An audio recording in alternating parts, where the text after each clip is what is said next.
Hi, my name is Glenn Stewart, and my AI project was to create warm ups for my students that were a little more engaging than just, hey, this is on the board, try it at your seat, like they kind of had been. So I used three different tools to try out for this. The first one being um, Brisk. So I got the one email that the one day that said, "Hey, we've got the trial pilot." So I figured, why not try to see if there was anything in Brisk that I could use. So the first thing that I did was I went on to Brisk, said that I am a teacher,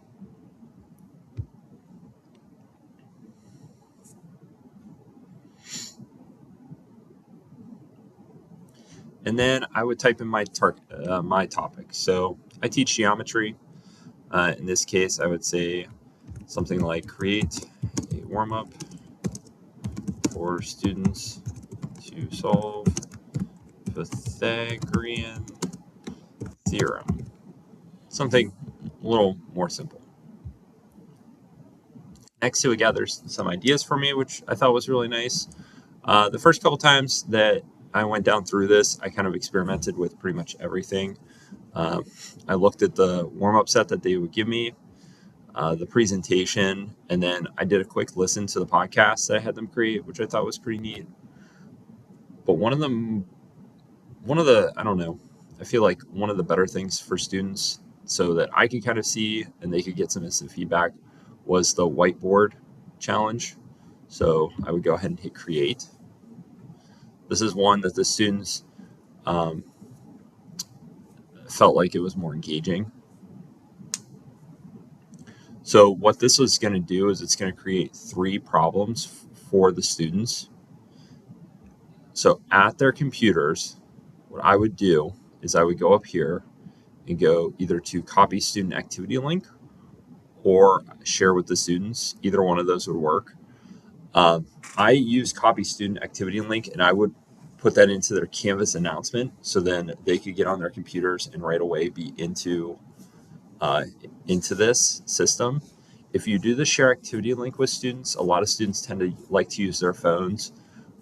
Brisk will not, for this specific activity, Brisk will not allow the phone use if it is tilted upright. So you do have to tilt it into landscape if you're going to use your phone. We kind of found that out after doing this. But anyway, so it gives the students three different practice problems to try. They can write right on the screen, which is really nice. And then there's a check work button. So the check work button works really good for students. It gives them some feedback. So this one says draw a right triangle, label two legs as 3 units and 4 units, then use the Pythagorean theorem. So I was drawing this. This is my triangle, 3, and it says to do both of them, but let's just say I do the hypotenuse 4. I go ahead and I hit check work. It takes a picture of the work, and then it spits back instant feedback, which I thought is really good. Um, it says now you can use Pythagorean to calculate the hypotenuse, write your answer on the whiteboard. Sometimes, like in this case, it is incorrect, so you do have to also check some of the student work as well. It does say it right here, labeling the legs, but I actually labeled this incorrectly. So you do have to check that out. And this is where you come into play as a teacher. So once they check their work, you can actually view their progress. So I'm going to go ahead and hit view progress. Any students that are on, so right here's the mock student, this is me, it'll show that I submitted to check my work, but my work wasn't necessarily complete or what it needed. So therefore it is orange. When the student submits their work and it's like 100% correct, um, then it'll turn green. And then you can also view the work. So if I go to this little I can view what's on the student's paper at their desk. So I can view like, oh, this student only drew a triangle, they drew 3, and this kind of looks like a 4 now. They need to go a little bit further. And then you can also see the feedback that the AI is giving, which I thought was really cool. So that's one of the ones, Brisk, that's more individual based. Another one that I used was Copilot. So with Copilot, I would go in and I would say, create same exact prompt, create a warm up for Pythagorean theorem, or create a warm up for this topic. And it actually created,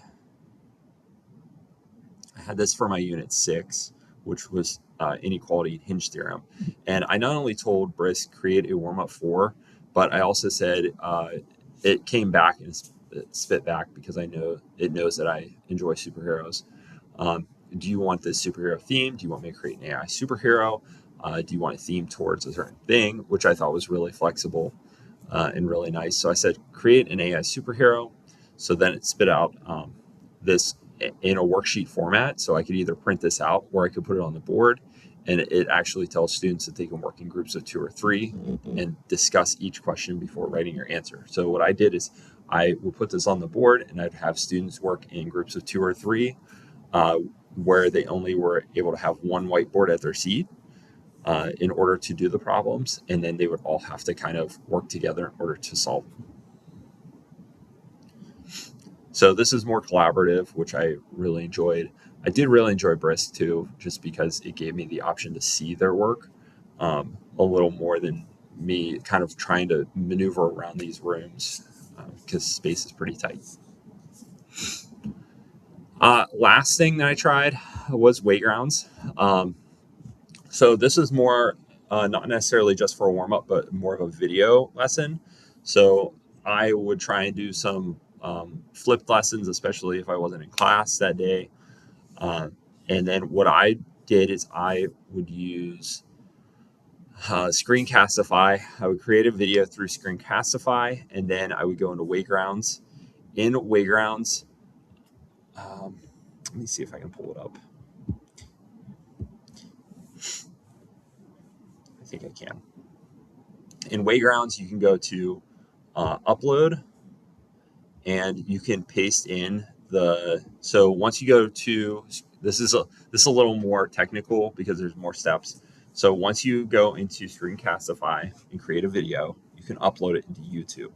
I have my own YouTube channel for my classes that I upload videos from time to time for students. So then I would copy the link, and then once I copy the link, I can create problems based on that video. And actually the AI in Waygrounds does it all for me. So I would tell it how many questions I wanted. In this case, I wanted 10 questions. It goes down through, it basically kind of analyzes the entire video and then not only creates the questions for the video, but it also creates them at specific times. And then I can go down through and double check the questions just to make sure that they match up completely. Sometimes you have to change things here or there just depending on symbols. But for the most part, I would say that's highly effective. And then I could give this out to my class. So I could use this either as a warm-up, as part of a lesson, or as like an exit ticket. But yeah, that's it. That's all that I used, and it definitely made my classroom a lot more engaging once I was able to find out all these different features. So enjoy.